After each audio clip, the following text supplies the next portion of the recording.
आज इलेक्शनी दंगल 2024 के लिए दो शफीक को बुलाया है। शेख आसिफ साहब ने जो तरीक़ाकार इख्तियार किया शहर में, शेख रशीद साहब ने कांग्रेस जो छोड़ी सिर्फ आसिफ की वजह छोड़ी। उसके अंदर जो घमंड गुरूर है ना, वो अपने आप को पता नहीं क्या समझ। सियासत में घमंड गुरूर नहीं चलता। ये मैं इनके स्टेज से बोलता था जो आज तक किसी ने नहीं बोला। तो फिर आप समाजवादी को सपोर्ट क्यों नहीं कर रहे? पुलिस स्टेशन बनने के बाद चेयर पे बैठ के गुनाह करने का MIM के ऊपर मुस्लिम फिरका परस्त लेवल लगा हुआ है।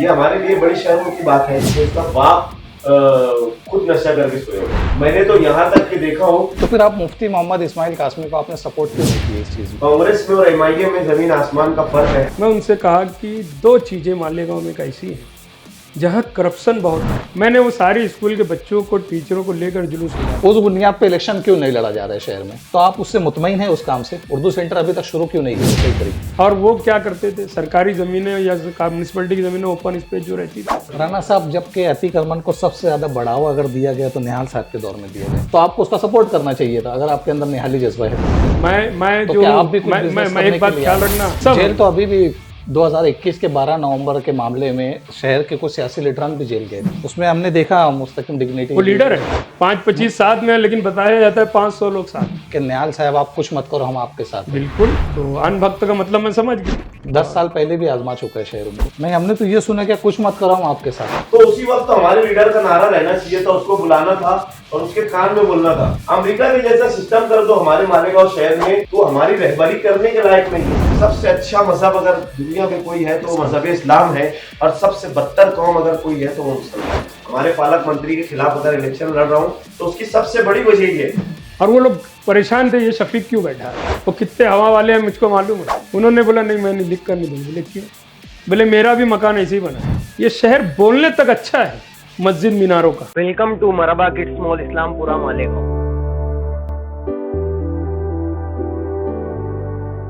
मानव समाचार में आप सभी का स्वागत है, इस्तकबाल है।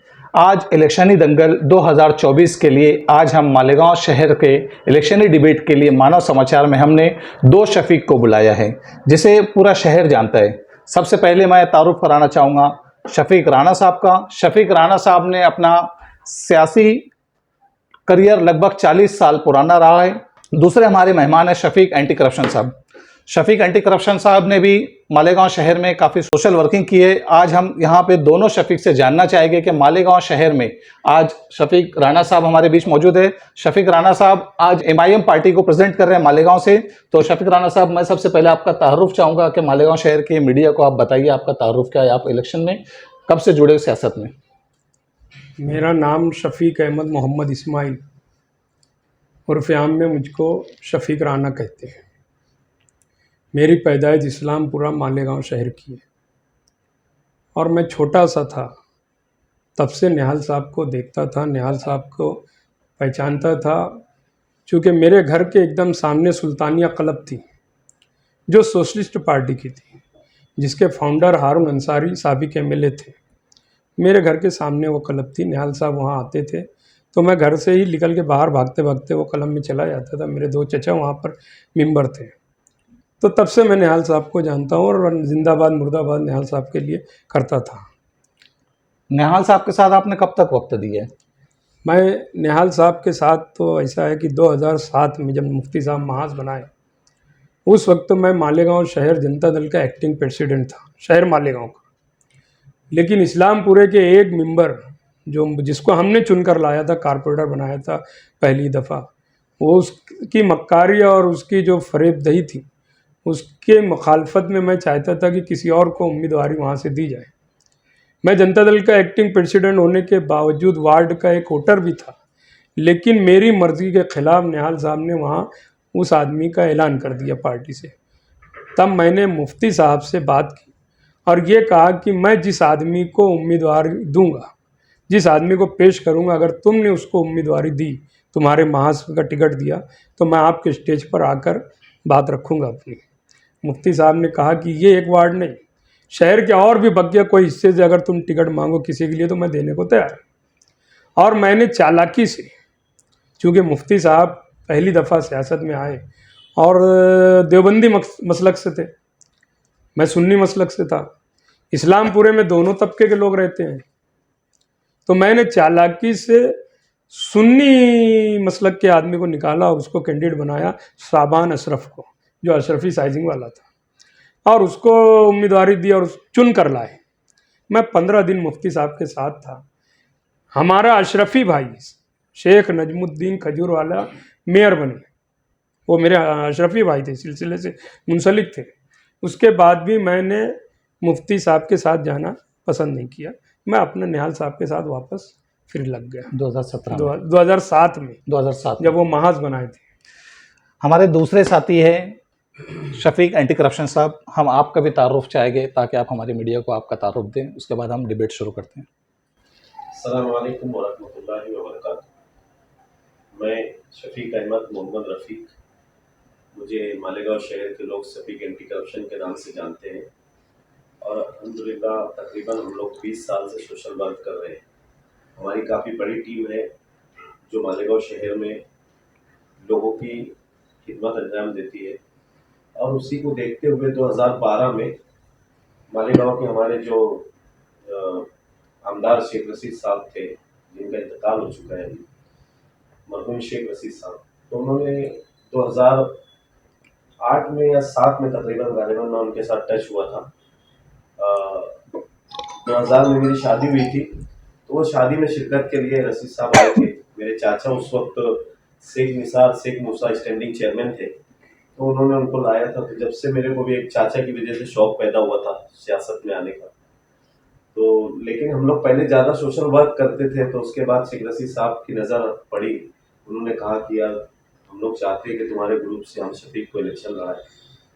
तो उस वक्त 2012 में मैं मेरी मिसेस को इलेक्शन लड़वाया, और निहाल साहब की लड़की जो शान-ए-हिंद मैडम है, उनके सामने हम चुन के आए अल्हम्दुलिल्लाह।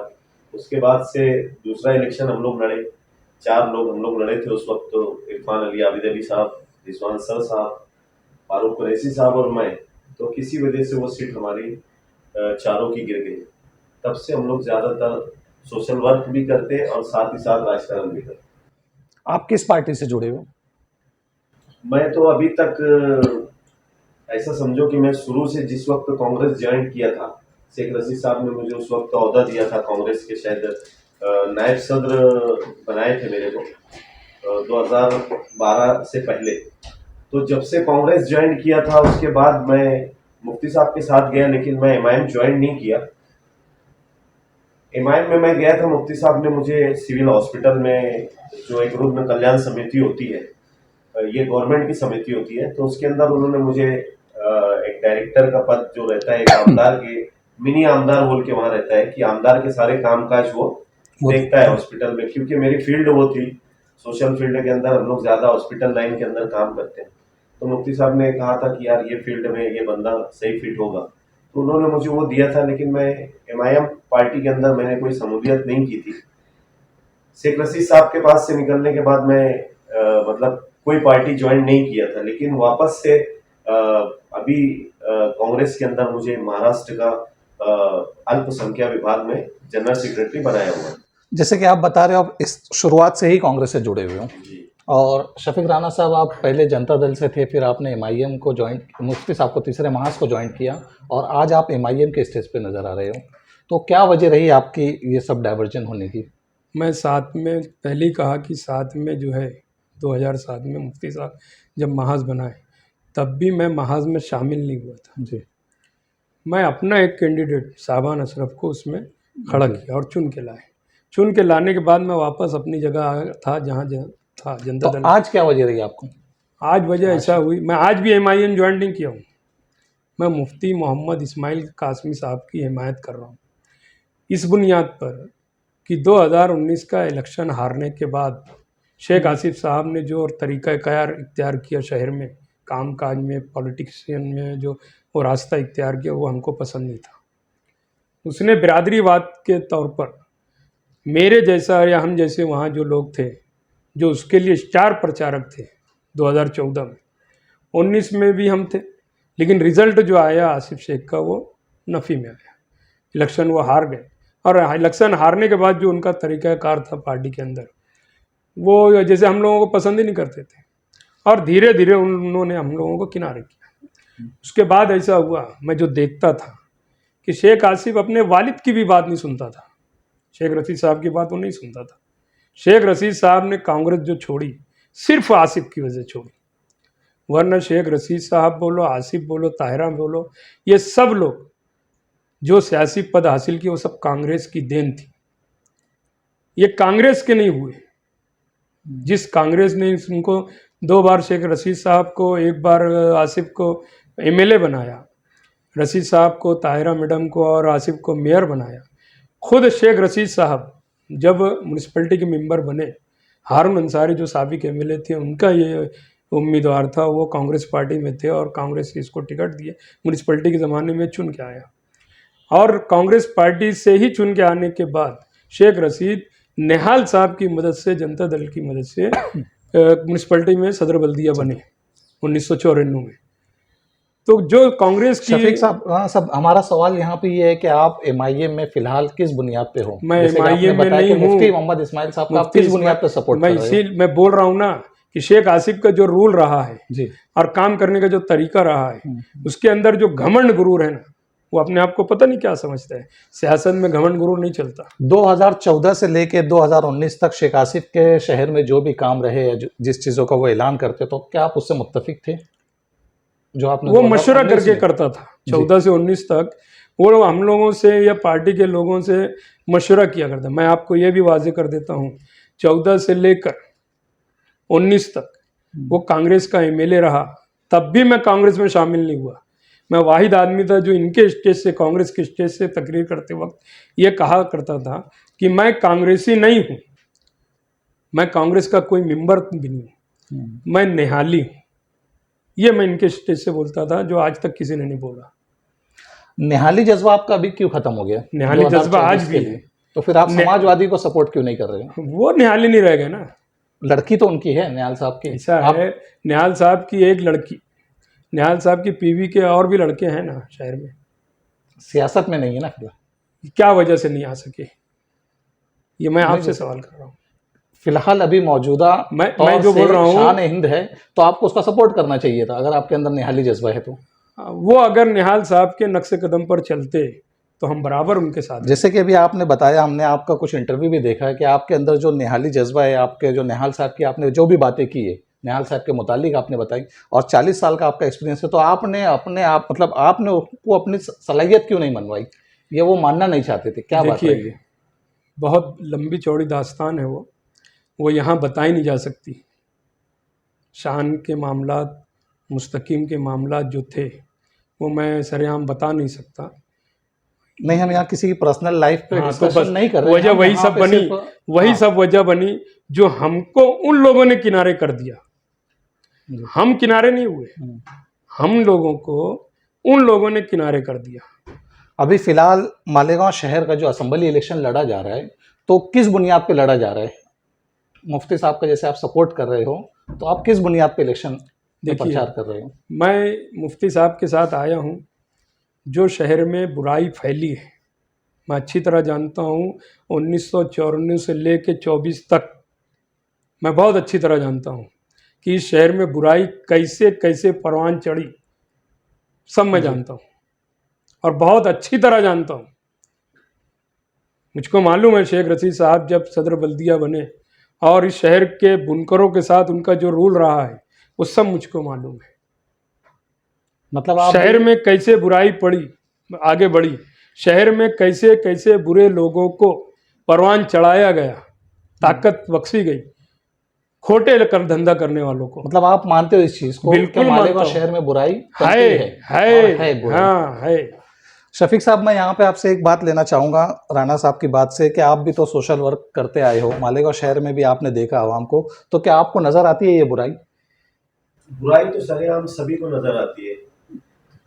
जिस तरीके से हमारे पास सारे मामलात आते हैं, सिविल हॉस्पिटल के अंदर जो हमारे बिरादरान वतन डॉक्टर्स हैं, वो खुद हम लोगों से कहते हैं कि यार मालेगांव शहर एक ऐसा शहर है कि हमको कभी कभी डर लगती है कि आदमी जो बदन पे उनके रात बिरात कोई नशा करके आता है, हमारे ऊपर चढ़ के आता है, गोली वगैरह खाया रहता है।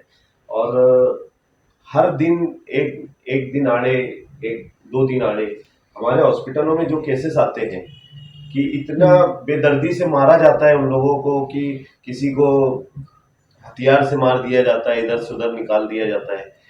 खुद पुलिस डिपार्टमेंट भी इस चीज को, हर पुलिस स्टेशन के अंदर आप देख लो कि इस तरीके के गुना नोंद होते हैं कि हमारे यहाँ ज्यादा मार धाड़ के होते हैं। जब हम लोग मालूमात लेते हैं कि यार ये क्या बेस पे मारा गया, तो यार बोले कि दोनों पार्टी नशा की हुई थी, एक ने उसको, दोस्त ने दोस्त को मारा, इसने उसको मारा, उसने उसको मारा। तो ये चीज तो सरेआम है कि नशे की वजह से जो लोग झगड़े कर लेते हैं आपस के अंदर। उसके अलावा जो मोबाइल छीनने का मामला हो जाए, चैन खींचने का मामला हो जाए, और जो भी मामलात होते हैं मालेगांव शहर में, गुंडागर्दी, गुनाहगारी, ये दिन ब दिन बढ़ती जा रही है। तो शफीक साहब, आज हम मालेगांव शहर में एक नारा लगाते हैं कि मालेगांव शहर मस्जिदों और मीनारों का शहर है। तो जहाँ पे दीनदारी इतनी ज़्यादा है, वहाँ पे अगर बुराई पनप रही है, तो क्या असेंबली इलेक्शन में उस बुराई का सहारा लेके इलेक्शन लड़ना मुनासिब है? मैं ये चीज नहीं मानता कि यार असेंबली में हम लोगों ने इस चीज का सहारा लेके इलेक्शन लड़ना चाहिए, क्योंकि ज्यादातर लीडरान हमारे शहर के जो है वो विकास के नाम पर राजकारण नहीं करते। जब तक कि एक दूसरे की जात जात पर कीचड़ ना उछाल दिया जाए, क्योंकि आवाम उस चीज को सुनना पसंद करती है। कि हम लोग देखते हैं स्टेज से बैठे हुए, अगर लीडर विकास की बात करता है तो कोई ताली नहीं बजाता है, लीडर विकास की अगर बात करता है तो कोई उसकी हौसला अफजाई नहीं करता है। हाँ, अगर लीडर किसी की बुराई अगर करता है कि फला ने ऐसा किया और फला ने वैसा किया, तो वर्कर जो वो जोर जोर से ताली बजाते हैं, तो इससे लीडर की हौसला अफजाई होती है। तो कहीं ना कहीं इसके अंदर मैं जिम्मेदारान मानता हूँ उन लोगों को जिनको लीडरों ने तैयार किया है। और कुछ लोग उनके ऐसे भी रहते हैं जिनको अंधभक्त बोला जाता है, कि लीडर अगर गलत बात भी स्टेज से करता है तो वो अंधभक्त तो तालियां बजाते हैं, और लीडर की बल्कि उसकी कोई चीज मतलब गलतियां बताने के, वो उसकी गलतियों के ऊपर तालियां बजाते हैं। ये जबकि ये नहीं करना चाहिए। राणा साहब, मैं यहाँ पे यही शफीक साहब के सवाल को आपसे मैं करना चाहूँगा कि जैसे शफीक साहब ने कहा कि इलेक्शन बुराई के ऊपर नहीं होना चाहिए, अच्छाई और बुराई का जो इलेक्शन हो रहा है, और आप उसी बुनियाद पे मुफ्ती मोहम्मद इस्माइल को सपोर्ट कर रहे हो। ऐसा है कि लीडर की पुष्ट पनाही में गुनाह हो रहे हैं। तो आपको लगता है कि असेंबली इलेक्शन से वो सब बुराई खत्म हो जाएगी? अगर किसी लीडर की पुष्ट पनाही में गुनाह बढ़ रहा है और उसको ताकत अगर मिल जाए चुनाव में, अगर वो कामयाब हो जाए, तो गुनहगार जो है ना और ज़्यादा परवान चढ़ता है। निहाल साहब ने आयशा नगर पुलिस स्टेशन बनवाया 92 में, 2 लाख रुपया एमएलए फंड निहाल साहब उस वक्त दिए और आयशा नगर पुलिस स्टेशन बना। निहाल साहब की ये सोच थी कि आयशा नगर के हिस्से में उस ज़माने में या किसी ज़माने में बुराई ज़्यादा होती थी, तो निहाल साहब चाहते थे कि उस हिस्से में एक पुलिस स्टेशन बन जाए ताकि बुराई कम हो। लेकिन जब वो पुलिस स्टेशन बना, कुछ सालों बाद ऐसा हुआ कि जो लोग गटर के किनारे बैठ के गुनाह करते थे ना, पुलिस स्टेशन बनने के बाद चेयर पे बैठ के गुनाह करने लगे। निहाल साहब ने कहा कि अब मैं कान पकड़ता हूँ, अब कोई पुलिस स्टेशन बनवाने की बात नहीं करूँगा, और नहीं करिए उन्होंने। तो जब आदमी को, किसी भी आदमी को जब पावर मिलता है और जो जिस लाइन का रहता है उसको और परवान चढ़ाने लगता है। इस शहर में यही हुआ। तो अभी आपकी क्या आइडियोलॉजी है शहर को सुधारने के लिए? देखिए, मेरी अपनी एक बिसात है, मैं शहर भर की बात नहीं कर सकता, लेकिन जितनी मेरी ताकत है, जितनी मेरे अंदर सलाहियत है, मैंने मुफ्ती साहब से जब बात की शेख कलीम के घर में, शेख कलीम दिलावर साहब के घर में मैंने उनसे कहा कि 17 साल में तुमने सियासी टीम वर्क तैयार नहीं कर सके अभी तक। अगर हम लोग साथ चलें और हम लोग वो वर्कर जो निहाल साहब के साथ ज़्यादा रहें, ऐसे लोग हम साथ में अगर आते हैं, तो हम जिस तरह से चाहेंगे आंदोलन करना, तहरीक चलाना, बुराई के ख़िलाफ़, जुल्म ज़्यादती के ख़िलाफ़, फ़िरका परस्ती के ख़िलाफ़, तो आपको वैसा चलना पड़ेगा। शहर के अगर वो एमएलए बनते हैं आगे, और हम लोग की जो तहरीक चलाने का जो तरीक़ाकार है, अगर वो अमल में आ गया, तो एक बात ख्याल रखना, मैंने कहा कि वो जलसे में कहा था कि सरकार झुकती है, झुकाने वाला चाहिए। नशे का जो मामला है ना, ये एक पॉलिसी मीटर है। पहले इस देश में, हमारे इस देश में ना दंगे हुआ करते थे, दंगों के बाद ब्लास्ट होने लगे, आज जो सब रुके हुए हैं। मुसलमान नस्ल को खराब करने के लिए ये बहुत बड़ा जरिया बनाया गया है नशे का। पुलिस को मालूम है, सरकार को मालूम है नशा की चीज़ें कहाँ से निकलती है, कहाँ जाती है, किस किस जगह पर बिका आपकी जाता है। आइडियोलॉजी क्या है इस चीज को खत्म करने के लिए? हम चाहेंगे ऐसा काम करें जिससे पुलिस पर एक दबाव रहे। पुलिस अगर चाहेगी तो ना फसाद होगा, ना गुनाह बढ़ेंगे। शहर में क्राइम अगर बढ़ते हैं तो कुछ हिस्सा पुलिस का है, पुलिस का हाथ रहता है उसके अंदर। मैंने आपका एक इंटरव्यू देखा जिसमें आपने कहा कि बुलंद इकबाल, मरहूम बुलंद इकबाल एमआईएम में जाना चाहते थे, मगर उन्हें निहाल साहब ने रोका। तो किस बुनियाद पर रोका था? निहाल साहब इसलिए रोके थे कि एमआईएम जो है मुस्लिम फिरका परस्त पार्टी मानी जाती है, इसलिए एमआईएम के ऊपर मुस्लिम फिरका परस्त का लेबल इल्जाम- लगा हुआ है। लेबल। क्योंकि वो सिर्फ एक मुसलमान के नाम की पार्टी है। और आज इस देश में, आज नहीं हमेशा से इस देश में हर समाज, हर मजहब के लोग रहते हैं, जमहूरियत है, सबको अपना हक है। तो शफीक साहब, आपको नहीं लगता कि मुफ्ती मोहम्मद इस्माइल भी एक इस्लामिक कॉन्सेप्ट है, उनका एक जो कल्चर है, कहीं ना कहीं वो आलिम है, मुफ्ती है, तो उनके ऊपर भी एक लेबल लगा है कि वो मुस्लिम समाज से आते हैं, मुस्लिम समुदाय से आते हैं और मालेगांव मुस्लिम माइनॉरिटी है। वहाँ अगर वो एमआईएम पार्टी को अगर बढ़ावा दिया जा रहा है तो ये पूरे महाराष्ट्र के लिए कोई नुकसान की बात नहीं है? मौलाना उबैदुल्ला खान अज़मी जो आलिम दीन है वो भी राज्यसभा में गए।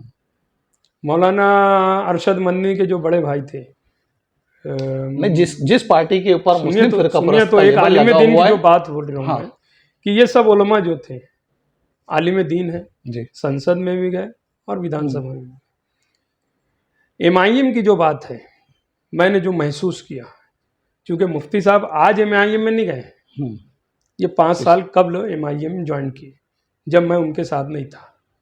लेकिन आज मैं जो गया हूँ, मैं एमआईएम देखकर नहीं, मुफ्ती साहब को मुफ्ती इस्माइल को देखकर गया हूँ। और इसलिए गया हूँ कि बहरहाल ये एक आलिम दीन है, कहीं ना कहीं बुराई के खिलाफ ये रहेंगे। और नहीं, अगर मेरा ये सवाल ताकत से आपसे- अगर ये ताकत से उसका हल 5 साल में नहीं निकाल सके, तो उसकी भी वजह थी कि एक आलिम दीन है, कहीं ना कहीं अपनी हुलिये का लिहाज रखते देखिए, हुए। हमने शहरी सतह पे आपसे सवाल ले लिया था कि बुराई को आप किस तरह ढंग से देख रहे हो, मगर अगर महाराष्ट्र की बात की जाए जहाँ पे एक अपनी अघाड़ी हुकूमत है, उद्धव ठाकरे की एक अलग हुकूमत बनाई जा रही है, शिंदे गठ अलग है, वो फिरका परस्त पार्टियों के साथ जोड़ा जाता है उनको, तो वहाँ पे अगर एमआईएम पार्टी को अगर बढ़ावा दिया जाएगा मुस्लिम इलाके में, तो कहीं ना कहीं महाराष्ट्र में इसका क्या इम्पैक्ट पड़ेगा? आपको काफ़ी एक्सपीरियंस रहा है सियासत का। देखिए, मुफ्ती साहब 5 साल पहले, मतलब अभी से एमएलए हैं एमआईएम के, हमारे धूलिया के फारूक शाह हैं जी, उससे पहले ये था औरंगाबाद वाला इम्तियाज जलील जी, मुंबई का वारिस पठान, जी, ये एमआईएम के ही थे। जी। कुछ नहीं, आज महाराष्ट्र के अंदर एमआईएम अब भी आ गई है, ऐसा नहीं है। तो मैं समझता हूँ कि तकरीबन 10 साल से महाराष्ट्र के अंदर एमआईएम काम कर रही है, समझे क्या। और एमआईएम आज शेख आसिफ ने इस्लाम नाम की पार्टी लिया है, जो एकदम खुला बोल रहा है इस्लाम और मुसलमान, हरा झंडा। वो ये तक बोल दिया कि मैं हरा झंडा लेकर विधानसभा के अंदर जाऊंगा, उसका क्या इफेक्ट होगा? शफीक साहब, मैं यहाँ पे आपसे ये बात पूछना चाहूँगा कि कांग्रेस पार्टी की क्या आइडियोलॉजी है मालेगांव को इम्प्रूव करने के लिए? कांग्रेस पार्टी की आइडियोलॉजी तो कांग्रेस ने शुरू से नारा विकास का दिया है। और या आपका मैनिफेस्टो भी आप बता सकते हो यहाँ पे? मैनिफेस्टो हम लोगों ने जो तैयार किया है, तो हमारा सबसे पहले मामला ये है कि मैनिफेस्टो के अंदर हम लोगों ने ये लिया है कि हम ज़्यादा से ज़्यादा नशे के ऊपर, जो नौजवान बच्चे नशे के आदी होते जा रहे हैं, तो किसी तरीके से, जैसे अगर हमारे पास ऐसे सैकड़ों माएँ आती है और वो बोलती है कि हमारा बच्चा नशे का आदी हो चुका है, और उन लोगों को कहीं ना कहीं, पहले कोर्ट का मामला ये था कि यार अगर कोई नशे का आदी हो जाता था तो उसको सिविल हॉस्पिटल से सर्टिफिकेट लेके कोर्ट में उसको जाना पड़ता था, और कोर्ट उसको ऑर्डर करती थी, फिर उसको नशा केंद्र मुफ्त उसमें डाला जाता था। लेकिन अब कोर्ट ने डायरेक्ट उसको वो कर दिया है कि ये डायरेक्ट जाके इनको एडमिट करवा सकते हैं। तो मालेगांव शहर में ये हमारे लिए बड़ी शर्म की बात है कि हम लोगों ने हमारे मैनिफेस्टो में सबसे पहले ये लिया है कि अगर हम लोग अल्लाह ने और आप लोगों की वोटों की ताकत से अगर हम चुन के आते हैं, तो हम सबसे पहले मालेगांव शहर में एक नशा मुक्त केंद्र हॉस्पिटल शुरू करेंगे, जिससे जो हमारे बच्चे थाना के हॉस्पिटल में बोलो या पूना के हॉस्पिटल में बोलो जाकर एडमिट हो रहे हैं, तो उनको हम मालेगांव में एडमिट करके उनका इलाज करवाएंगे। और कहीं ना कहीं हम लोगों ने ये मैनिफेस्टो में लिया है कि सबसे ज्यादा हम लोग नशे के ऊपर काम करेंगे, ताकि जो हमारे नौजवानों के अंदर नशे के आदी होते जा रहे हैं, नशे की लत लगती जा रही है, वो किस तरीके से खत्म हो। जैसे कि अभी शफीक भाई ने बोला कि यार कहीं ना कहीं इसके अंदर पुलिस जिम्मेदार है। मैं भी मानता हूँ नशा, क्योंकि हमारा शहर मस्जिदों मीनारों का शहर है, उलमाओं की बात यहाँ पर ज्यादा सुनी जाती है। लोगों के अंदर देखो, अगर दो लोगों के अंदर अगर कोई ज्यादा झगड़ा हो जाए और अगर उनको बैठा दिया जाए उलमा के पास, तो उलमा 10 मिनट में उसको सुलझा देते हैं और लोगों को आपस में मिला देते हैं। तो हमारे शहर में अगर नशा बढ़ रहा है तो कहीं ना कहीं इसकी जिम्मेदार पुलिस है। पुलिस को इसके ऊपर रोक लगाना चाहिए। और उसके बाद फिर इसके अंदर रूल आता है हमारे सियासी लीडरान का, कि सियासी लीडरान ने अपने तरीके से पुलिस के ऊपर एक दाब दबाव बनाकर ये चीज को रोकना चाहिए। अगर हमारा शहर नशे के जितने मामला दिन ब दिन बढ़ते जा रहे हैं, अगर इसको रोकने में नाकाम रहा, तो कहीं ना कहीं ये आदतें हमारे बच्चों में भी लग सकती है, और लगी रही है। लग सकती क्या है, लगी रही है। मैं ऐसा मानता हूं कि 60% हमारे अपने नौजवानों के अंदर ये आदत लग चुकी है, जो कुत्ता गोली, फेंसिडिल, कोरेक्स और अजीब अजीब तरीके के नशे। मैंने तो यहाँ तक कि देखा हो कि एक दिन रात में हम लोग एक डेड बॉडी निकाल के आ रहे थे, तकरीबन हमारे साथ सैयद आशिक अली मौजूद है यहाँ पे आपके स्टूडियो में, तो एक 9 से 10 साल का बच्चा अकेला बैठे हुए अपने रुमाल के अंदर कुछ जो हम बाम का इस्तेमाल करते हैं लगाने का, वो रुमाल में लगाकर और उसको सूंघते हुए बैठा था। रात में 2 से 2:30 बजे का टाइम था। मिलन होटल के ऊपर हमारे रोंगटे खड़े हो गए थे कि यार, जिस वक्त एक बंदा आके बोला कि यार वो बच्चा तो भी नशा कर रहा है, देख लो आप लोग। हमने उसको पकड़ा, पकड़ने के बाद में उसका रुमाल छीना ना, तो उसके जेब में 2-3 सुलेसन के डिब्बे थे, पाम की डिब्बी थी, तो वो उसके ऊपर एक साथ लगा के उसका नशा कर रहा था। मतलब इतनी कम उम्र के बच्चे को देखा हूँ। तो ये चीज हमारे अपने नौजवानों में, हमारे अपने बच्चों में ये पाई जा रही है। हमने जब उसके घर पर उसके बाप के पास लेकर उसको रात में पहुंचे, तो उसका बाप खुद नशा करके सोया हुआ था। मतलब आपकी पार्टी स्पेशली अगर बोला जाए यहाँ पे, आप नशे पे काम करने वाले हो। अभी आपकी बातों में आपने कहा कि मालेगांव में उलमा की ज़्यादा सुनी जाती है, आपने ये चीज़ ऑब्जर्व की है, तो फिर आप मुफ्ती मोहम्मद इस्माइल कासमी को आपने सपोर्ट क्यों नहीं किया इस चीज़ में? छोड़ दिया। आपने सपोर्ट क्यों नहीं किया उनको? मेरा अपना मामला ऐसा है कि मैं ज्यादातर जो पद मेरे पास है भ्रष्टाचार विरोधी समिति का, तो मैं उसमें पहले महाराष्ट्र का सदस्य था, अभी ऑल इंडिया का नायब सदस्य हूँ उसके अंदर में, और पूरे इंडिया के अंदर हमारे कार्यकर्ता ज्यादा है। मेरी अपनी चाहत ये थी कि मैं किसी भी पार्टी में काम करूं तो मैं नेशनलाइज पार्टी में काम करूं। और नेशनलाइज पार्टी में काम करने का बेनिफिट फायदा ये होता है कि जैसे अभी रात में मुझे एक कॉर्पोरेटर का फोन आया कि यार छत्तीसगढ़ के अंदर हमारे मालेगांव शहर से एक बंदा गया था और उसका वहां पे एक्सीडेंट हो गया और उसकी लाश पड़ी हुई। तो हम लोगों ने वहाँ छत्तीसगढ़ में हमारे कांग्रेस पार्टी के एजाज बेग साहब को मैं कॉल किया कि यार ऐसा ऐसा मामला है, देखो अपने छत्तीसगढ़ में कौन सी पार्टी का सदर है, जरा उससे बात करो। तो MIM पार्टी को भी तो नेशनलाइज बोला जा रहा है।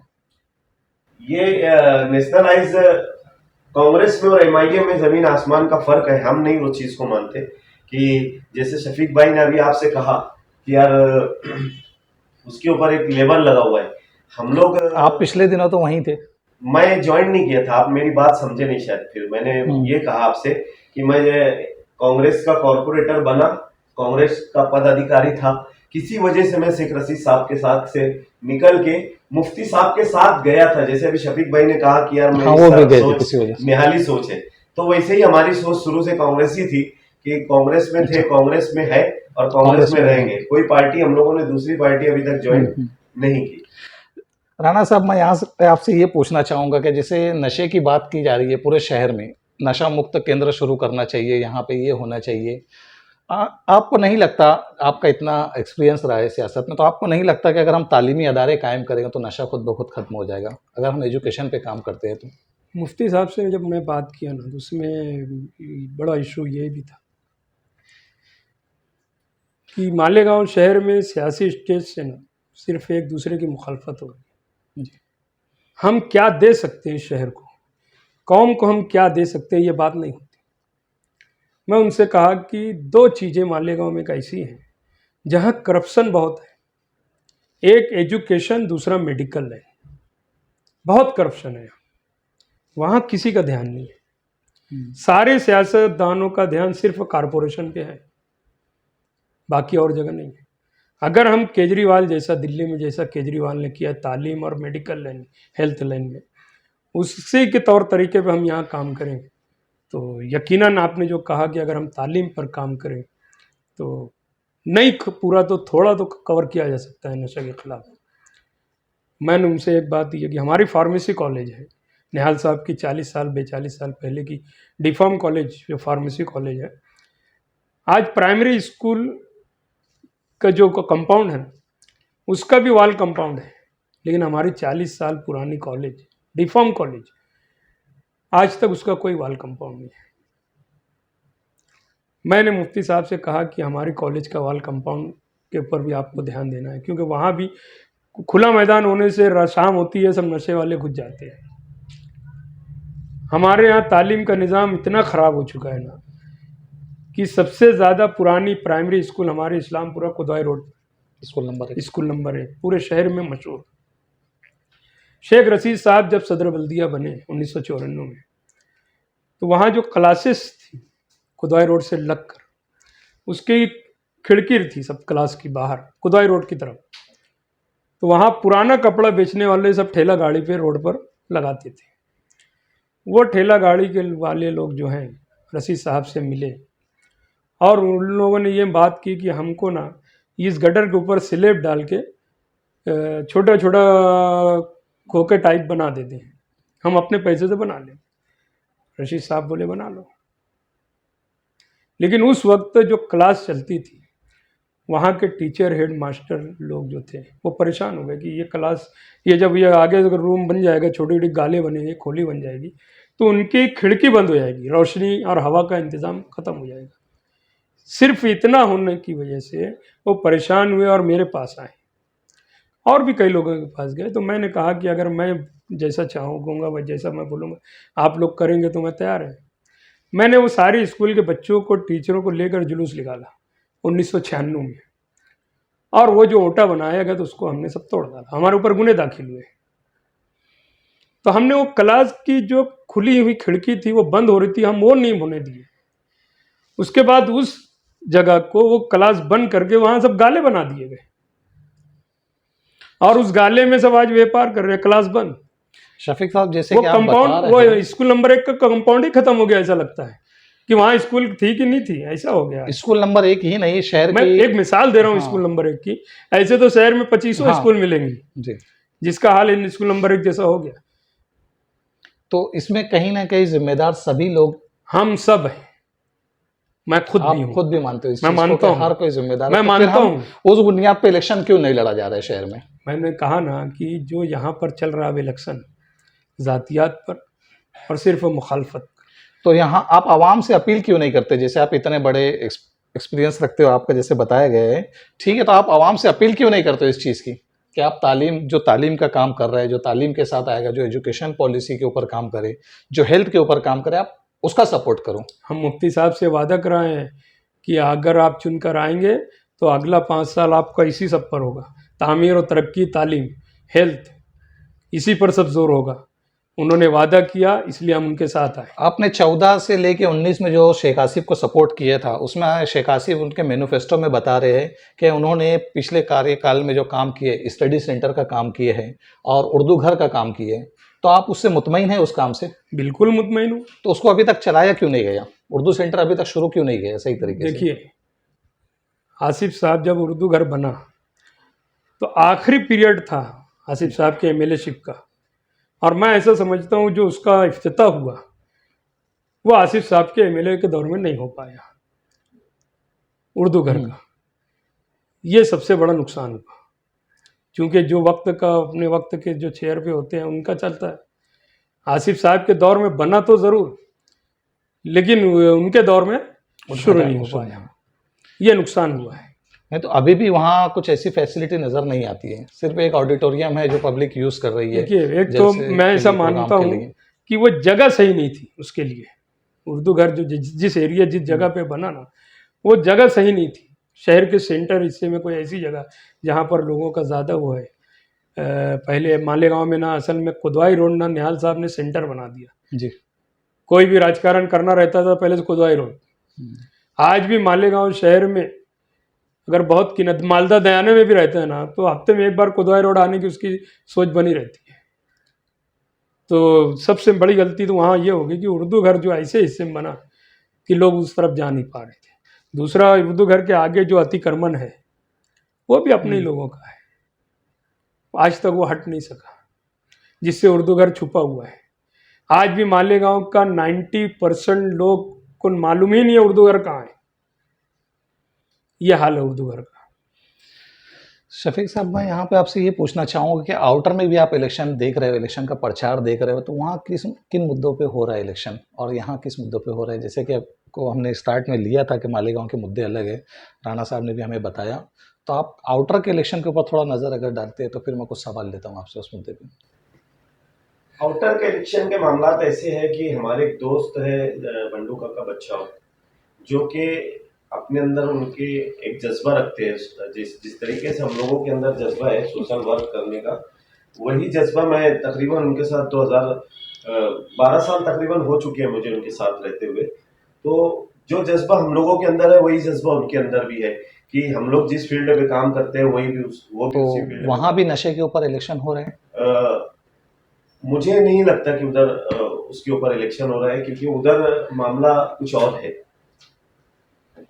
वहाँ किन बुनियाद पे हो रहा है इलेक्शन? विकास के नाम पर वहाँ पे इलेक्शन हो रहा है, क्योंकि जो अभी वहाँ पे हाल ही में मंत्री है हमारे पालक मंत्री साहब, तो उन्होंने जो काम किए हैं वो अभी पालक मंत्री रहते हुए किए, क्योंकि उनको 4 टर्म हो चुका है और 20 साल उन्होंने उधर एमएलए सीट निकाली, लेकिन वो विकास नहीं हो पाया जिस तरीके से विकास होना था। रमजानपुरे के अंदर वो विकास का नारा लगाते हैं कि यार दम भरते हैं कि हमने विकास किया, लेकिन नदी के उस पार उन्होंने जितना काम किया है नदी के इस पार वो काम कर नहीं पाए। और हमारे अपने लोगों का आज भी जनाजा कितने लोगों का ऐसा है कि बारिश में उन लोगों को गाड़ी में निकाल कर लेके जाना पड़ता है। शफीक साहब, जैसे कि आप बता रहे हो तो आपने शहर का आउटर हिस्सा भी देखा है हमारी जानकारी के हिसाब से, और आप मालेगांव सेंट्रल को भी आप देख रहे हो, तो आपको नहीं लगता कि अतिक्रमण का, जैसे सर ने हमें बताया, राणा साहब ने, कि अतिक्रमण उर्दू घर पे भी है, किदवाई रोड पे भी स्कूलों के अतिक्रमण किया गया है, तो अतिक्रमण पे भी काम होना चाहिए? आपको नहीं लगता कि मध्य में ये काम होना चाहिए? अतिक्रमण सबसे ज्यादा मध्य में हम लोगों को जो बोला गया था कि यार अगर तुम, सबसे बड़ी गलती तो हमारी, मतलब मेरा अपना मानना यह है कि हमारे अपने शहर के अंदर लीडरान की है। मैं उसका दोष लीडरों पे दूंगा, क्योंकि जिस वक्त यहाँ पर लेआउट बनता है तो लेआउट बनने के बाद हमारे अपने लोग 10 बाय 10 का प्लॉट भी बेचते हैं और लोग उसको खरीद लेते हैं 10 बाय 10 के प्लॉट को। वो 10 बाय 10 का प्लॉट नहीं पुरता लोगों को, तो वो क्या करते हैं, थोड़ा सा बाथरूम वगैरह आगे बना देते हैं और 2 टाकी आगे रख देते। पहले ही 10 फुट का रोड रहता है, उसमें बाथरूम आगे बनाते, 2 टाकी आगे रख देते। वही हरकत जो ये करता है वही हरकत सामने वाला कर देता है, तो वो 10 फीट का रोड 2 फीट की गली में तब्दील हो जाता है। उसके ऊपर काम करने के लिए हमें क्या करना चाहिए? यही बोल रहा हूँ ना कि ये गलती हमारे लीडरान की है। जो लीडर अतिक्रमण पे काम करना शुरू करेगा वो दोबारा चुनकर ही नहीं आएगा, तो लीडर डर जाता है कि यार अगर मैंने इस पे काम किया, क्योंकि हर दूसरे घर के अंदर अतिक्रमण है। मालेगांव शहर के अंदर ज्यादातर लोगों ने अपने घरों के आगे अतिक्रमण बना के रखा है, तो लीडर डर जाता है कि यार अगर मैंने अतिक्रमण पे काम किया तो ये मेरे साथ हो जाएगा। और सोशल वर्कर अगर इस पे आवाज उठाता है तो कहीं ना कहीं लीडरों का प्रेशर उसके ऊपर आ जाता है, क्योंकि लोग लीडरों के पास जाते हैं और लीडर सोशल वर्कर के ऊपर प्रेशर बना के वो मामला को रोक देता है। आप इस मुद्दे पे क्या बताना चाहेंगे अतिक्रमण पे? शेख रशीद साहब जब मेयर बने तो उन्होंने अपनी पहली प्रेस कॉन्फ्रेंस में कहा कि मेरा सबसे पहला काम शहर से अतिक्रमण निकालना रहेगा। और शफीक भाई ने जो कहा लीडरान का, ये बात सच है कि लीडरान की वजह से भी बहुत सारे मामला बिगड़े अतिक्रमण के। लेकिन मैंने अभी नशे के मामले में जब कहा कि पॉलिसी मैटर है,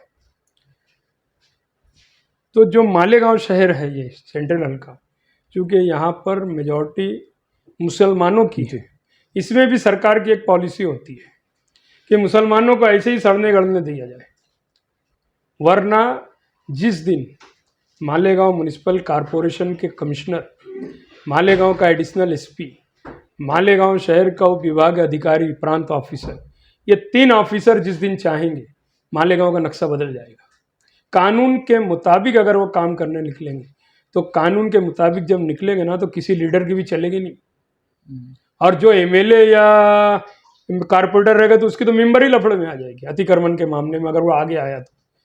मगर ये मैंने कहा ना कि एक पॉलिसी मैटर है कि इनको ऐसे ही मुसलमानों को मरने दिया जाए, और इसीलिए यहाँ पर कोई ऑफिसर ना ईमानदारी से इस पे काम नहीं करता। राणा साहब, जबकि अतिक्रमण को सबसे ज़्यादा बढ़ावा अगर दिया गया तो निहाल साहब के दौर में दिया गया, ये चीज़ भी बताई जाती है, तो आप ये मैं बता रहा हूँ।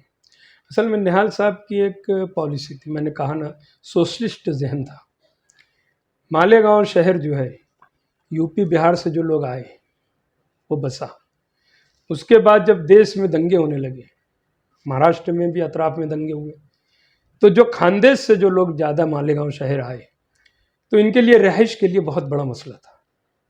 और निहाल साहब की सोच ये थी कि गरीब को सबसे पहले रहाइश का इंतज़ाम किया जाए।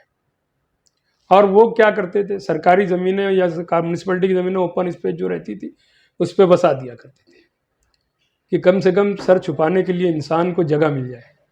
ये उनकी जहनियत थी। अब रोज़गार का सवाल आया।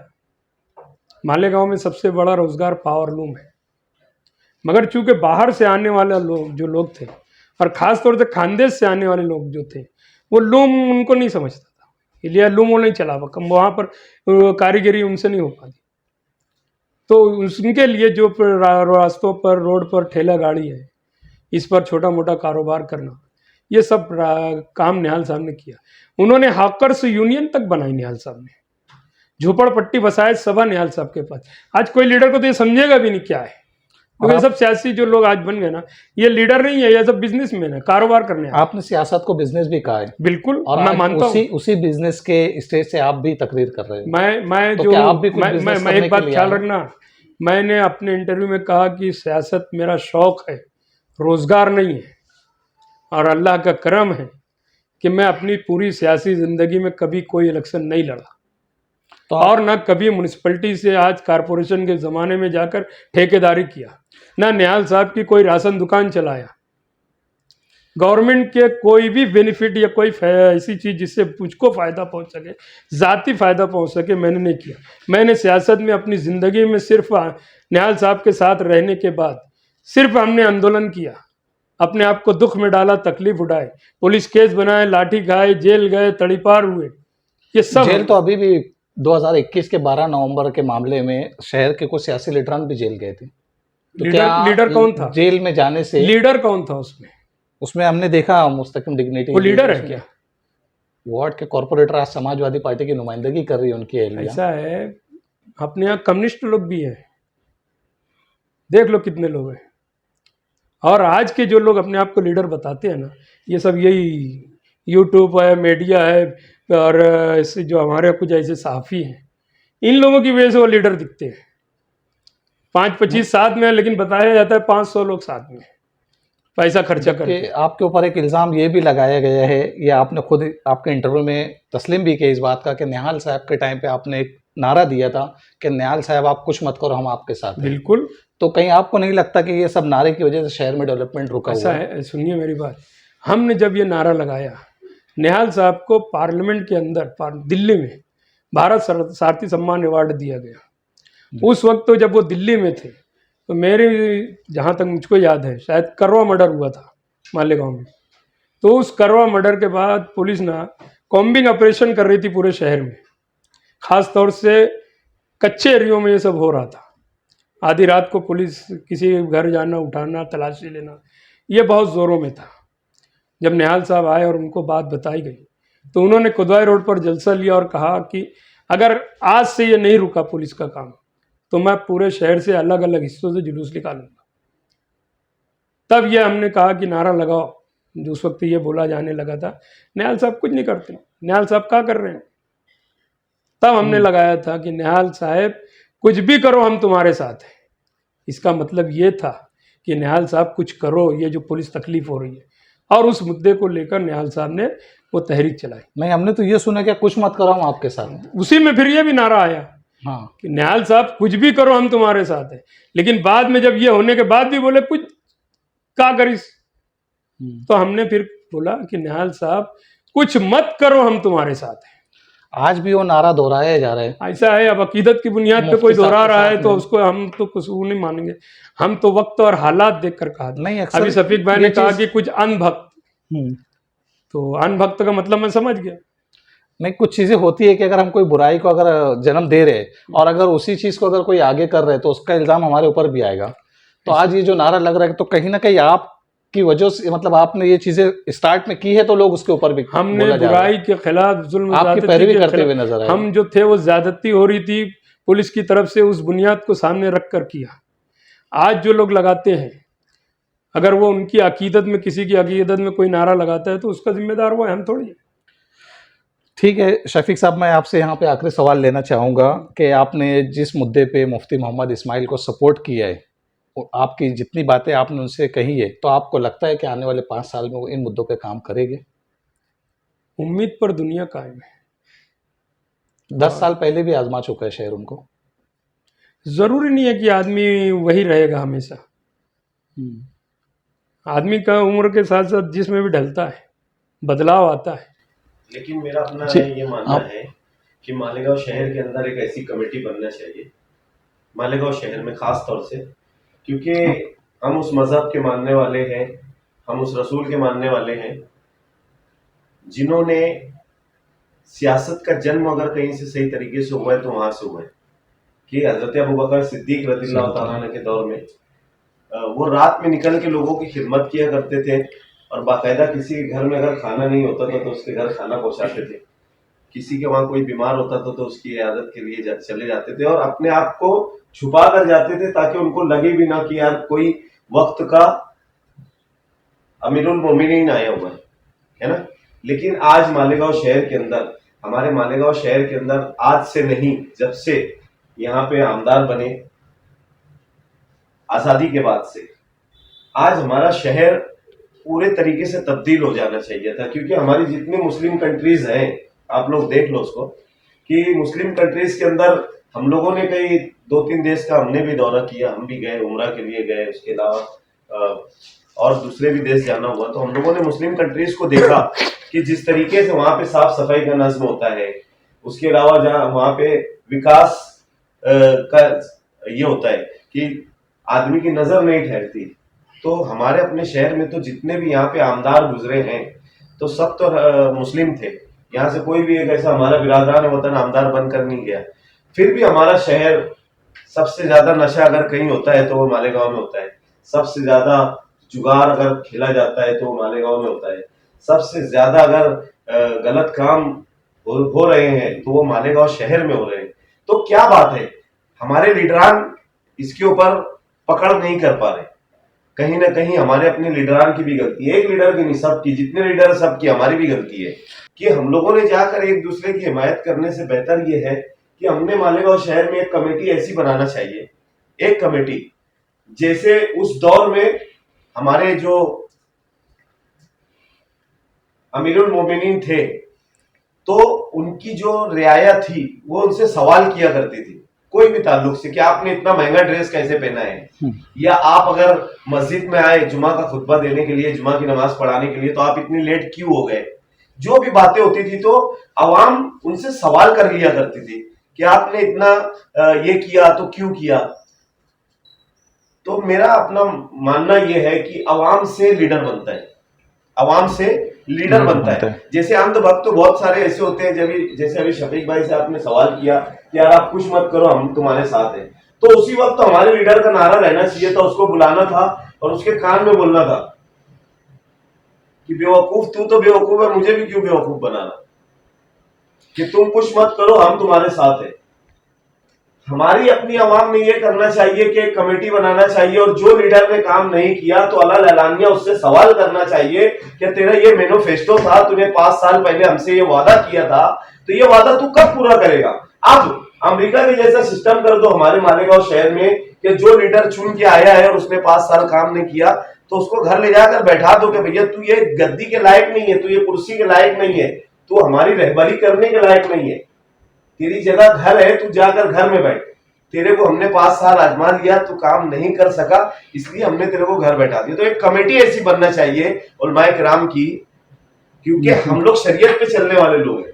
मैं मानता कि हमारा कानून हमको इसकी इजाजत नहीं देता, लेकिन हम हमारे लेवल के ऊपर मालेगांव शहर में एक कमेटी बना सकते हैं उलमाए किराम की, कि उलमा ऑर्डर करे कि फला आदमी हमारे लिए ठीक है और ये आदमी काम कर सकता है। स्टेज से एक दूसरे की गिबत करने से बेहतर है कि वो काम बताए कि हम ये काम करेंगे, मालेगांव के अंदर ये करेंगे।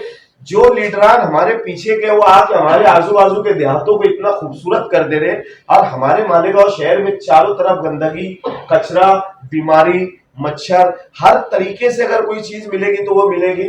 हमारे बिरादरान होता है ना, अगर हम लोग उधर जाओ ना तो वो बोलते हमको बाकायदा कि यार गंदगी तुम लोगों के अंदर पाई जाती है, बेरोजगारी तुम लोगों के अंदर पाई जाती है, नशाखोरी तुम लोगों के अंदर पाई जाती है, हर वो बुरे काम तुम लोगों के अंदर पाए जाते हैं।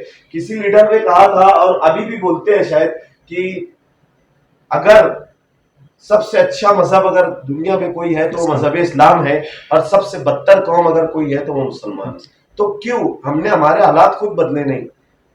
अल्लाह फरमाता है ना कि वो कौम जब तक के खुद अपने हालात बदलेगी नहीं तब तक कि मैं उनके हालात बदलूंगा नहीं। तो हमने हमारे हालातों को सुधारना चाहिए ना, और ये सुधरेंगे कब? जब आवाम सुधरेगी तब, क्योंकि आवाम ने ही लीडर तैयार किया है। आवाम को समझता है कि ये हमारे लीडर का काम ये होता है कि यार वो एक घर होता है, एक घर का मुखिया होता है। वो मुखिया अगर सही तरीके से घर को लेकर नहीं चलता ना तो घर का कोई ना कोई छोटा बच्चा बोलो या छोटा भाई बोलता उसको कि भैया तेरे से कारोबार चल नहीं रहा है, अब तू किनारे बैठ जा, अब हम कारोबार करेंगे। तो शफीक साहब, मैं यहाँ पे आपको रोकना चाहूँगा थोड़ा, क्योंकि देखिए मेरा आपसे जो मुद्दा है, अगर हम मुद्दे पे वापस आए, आपको मुफ्ती मोहम्मद इस्माइल साहब ने सिविल हॉस्पिटल में रुग्ण कल्याण समिति में एक ओहदा दिलाया था, और उसी सिविल हॉस्पिटल से 100 बेड का हॉस्पिटल महिला हॉस्पिटल में चला जाता है। जब आपने आवाज़ क्यों नहीं उठाई?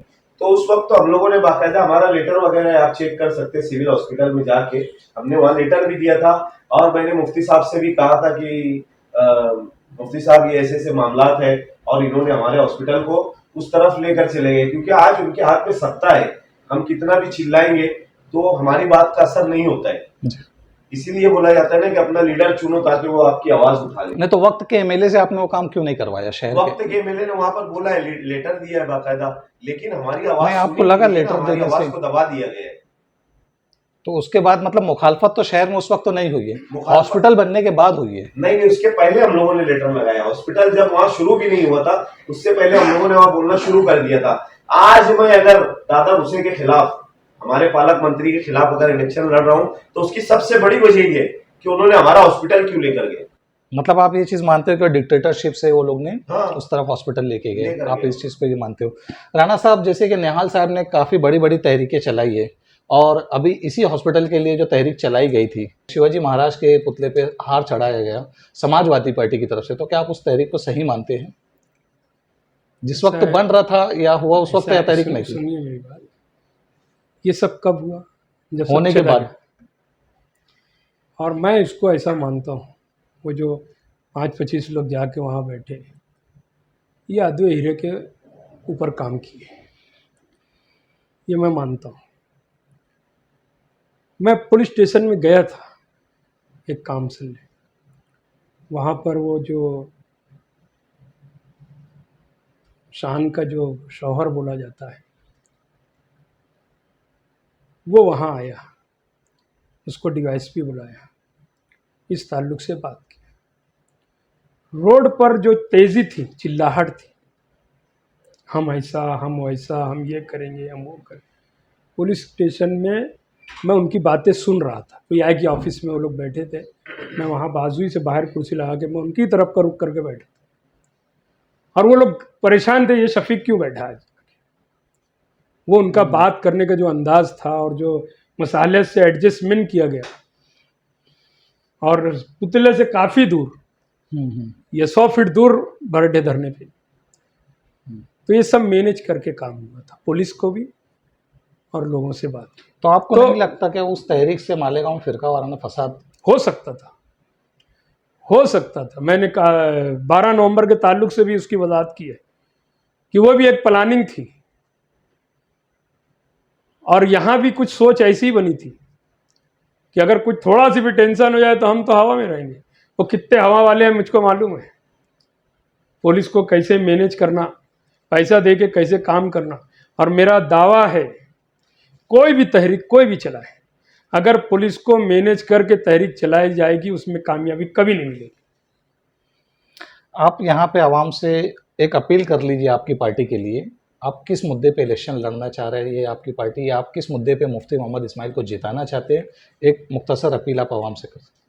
मैं जो हूँ मुफ्ती इस्माइल साहब की जो हिमायत किया, मैं चाहता हूँ कि शहर का विकास हो, तालीम, हेल्थ लाइन, मेडिकल के ऊपर वो काम करें। शहर में जो बुराई है इसके खिलाफ भी वो आगे आए, हम उनके साथ हर जगह रहेंगे। और शहर में जो अतिक्रमण है, आज मालेगांव शहर में ना ट्रैफिक का निज़ाम किसी जगह सही नहीं है, किसी भी रोड पर, किसी मालेगांव किसी भी हिस्से में चले जाओ ट्रैफिक का निज़ाम ही नहीं है सही। तो कहीं ना कहीं ये हमारी अपनी भी कमज़ोरी है, हमारी खराबी है, मिस्टेक है। अतिक्रमण के मामले में हम सब जिम्मेदार हैं। मैं एक वाक़या बता देता हूँ। एक दफ़ा एक महल्ले में गटर के ऊपर दो घर के बाजू में झगड़ा हुआ। गटर के ऊपर जो अतिक्रमण है, शहर के एक आलिम दीन के पास, एक मुफ्ती के पास पंच लोगों ने गए कि इसका मसला क्या है, ये आप बता दें, गटर के ऊपर कुछ बनाना। तो मुफ्ती, उस वक्त के जो मुफ्ती साहब थे, उन्होंने कहा कि नाजायज़ है, नहीं बना सकते। तो उन लोग बोला कि मुफ्ती साहब, कुछ पंच सरदार गए थे इस्लामपुर के, तो उन्होंने कहा कि मैं नहीं दे सकता लिखी में इसका जवाब। तो बोले क्यों, जब तो आप यहाँ बोल रहे हो तो अब लिखी रहेगी तो हम पंच में बैठेंगे, दोनों फरीक को बता देंगे। उन्होंने बोला नहीं, मैं नहीं लिख कर नहीं दूँगा। बोले क्यों? बोले मेरा भी मकान ऐसे ही बना है। तो इस शहर में ना, ये शहर बोलने तक अच्छा है, मस्जिद मीनारों का बोलने तक अच्छा है। उलमा सैयद आमिनुल कादरी साहब ने बहुत बड़ी सभा की थी एडीडी हाई स्कूल में नशे के खिलाफ। मौलाना उमरैन ने भी एक बड़ी मीटिंग ली थी नशे के खिलाफ। कितना उलमा की बात रखी गई। का नाम ठीक है, उलमा का शहर, मस्जिदों मीनारों का शहर, और वो सब बुराई हो रही है जो नहीं होना चाहिए। और वो बुराई करने वाले भी कोई दूसरे नहीं है, मुसलमान कौम है। नशे की चीज बेचने वाले भी मुसलमान ही है, कोई दूसरा गैर आके यहाँ नहीं बेच रहा है। सिर्फ पैसे की, रुपये पैसे की लालच में एमडी जो अभी बोला जाता है, मैं तो देखा नहीं हूँ, लेकिन जो बोला जाता है, बड़े घराने के लोग भी उसका धंधा कर रहे हैं। शेख आसिम ने अभी 2 रोज पहले एक स्टेज से तकरीर की, एक बड़े घराने के लड़के का नाम लिया। अल्लाह बेहतर जाने वो बात सच है कि गलत है, लेकिन उसने नाम लिया है। माजी आमदार शेख आसिफ ने एक बड़े घराने के लड़के का नाम लिया है। तो कहाँ हैं हम? खाली बोलने तक। मस्जिद मीनारों का शहर, सारी बुराई के जिम्मेदार इस शहर में मुसलमानों के हिस्से में जो भी बुराई हो रही है उसके जिम्मेदार हम सब हैं। मैं खुद भी हूँ कि हम बुराई को रोक नहीं पा रहे हैं। तो उसके लिए लाए अमल क्या है? बिल्कुल लाए अमल ऐसा है कि मैंने जो कहा, एक दफ़ा एक बड़ा शख्स, मजहबी शख्स, एक आलिम दीन, वो बोलने लगा कि क्यों उन लोग के बीच में जाइए नशा कर रहा दिन। मेरी सोच ये है कि जहाँ नशा होता है, स्टेज बड़े बड़े लगाकर बड़ी बड़ी अच्छी बातें तकरीरें करने से नशा मुक्त नहीं हो सकता। जहाँ नशा हो रहा है अगर वहाँ हम जाएं और उनको रोकें तब ना कोई बात बने। कीचड़ में उतर कर ही कीचड़ साफ किया जा सकता है, दूर से पत्थर चलाने से कीचड़ साफ नहीं होगा। तो कीचड़ साफ करने के लिए जो मैंने कहा, पत्थर मारने से कीचड़ आएगा, तो कीचड़ में कोई उतरना नहीं चाहता, सबको डर है, अरे हम नशा करें साला मार दिए तो अपने काम। ये सोच जो बनी है ये बदलना होगा, हिम्मत पकड़ना होगा लोगों को, जहां नशा हो रहा है वहां जाएं। और चूंकि हम अगर कहीं ऐलान करें कि हम खुद जाएंगे तो बराबर पुलिस आएगी,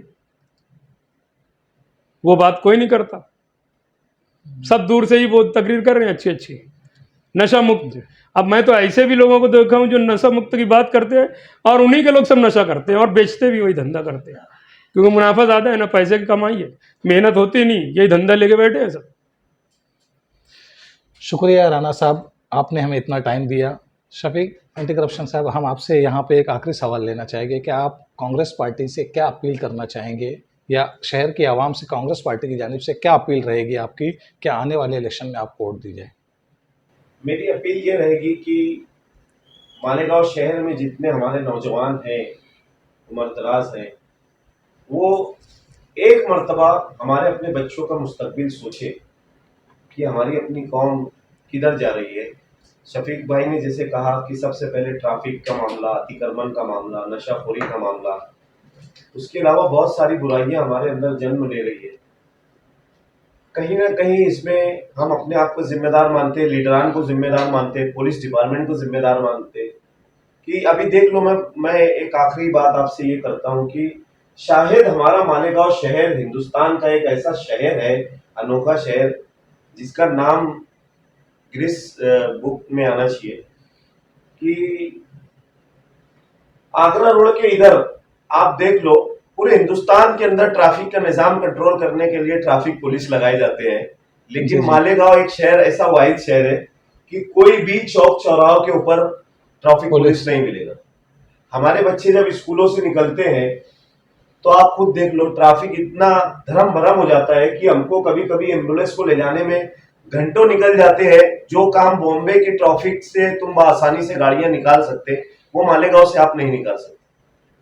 तो कहीं ना कहीं ये सारी जो छोटी छोटी चीजें हैं, जैसे कि अतिक्रमण के मामला है, अतिक्रमण के अंदर करोड़ों रुपए का बिल सालाना निकल जाता है अतिक्रमण की गाड़ियों के ऊपर, डीजल के नाम पे, अतिक्रमण पे जो अधिकारी काम करते हैं उनके नाम पे। लेकिन कभी हमारे लीडरान ने जाके वहां सवाल नहीं किया कि इतना बिल निकला तो तुमने जाकर कितना अतिक्रमण हटाया, या कितने अतिक्रमण को तुम लोगों ने नोटिस दिया, या कितने अतिक्रमण की तुम लोगों ने रिकवरी की, या कितना पैसा तुमने रिकवरी करके लाया।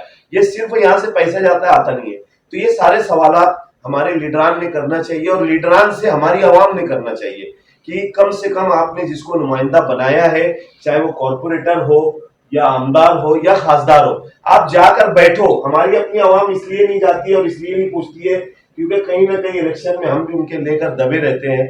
तो हम जाएंगे तो शहरा पट्टी होंगी और लीडर बोलेगा कि यार तेरे को तो इतना दिया था ना मैंने, तो तू क्यों आके मेरे से सवाल कर रहा है। तो अगर हम जिस वक्त लेना देना बंद कर देंगे तो हमारे अंदर भी हमारे एक दबंगी पैदा होगी, दबंग आदमी बनेगा कि यार मैंने तो तेरे से कुछ लिया नहीं था, लेकिन जिस वक्त तो मेरे पास वोट मांगने के लिए आया था तो मैंने तुझसे कहा था कि अगर तू मेरा ये काम नहीं करेगा, या तू मेरे हमारे शहर का ये काम नहीं करेगा, या आप अगर हमारे शहर का ये काम नहीं करेंगे तो हम दोबारा आपको वोट नहीं देंगे। तो हमारी अपनी आवाम की भी गलती है, लीडरान की भी गलती है, और हमारी अपनी भी गलती है।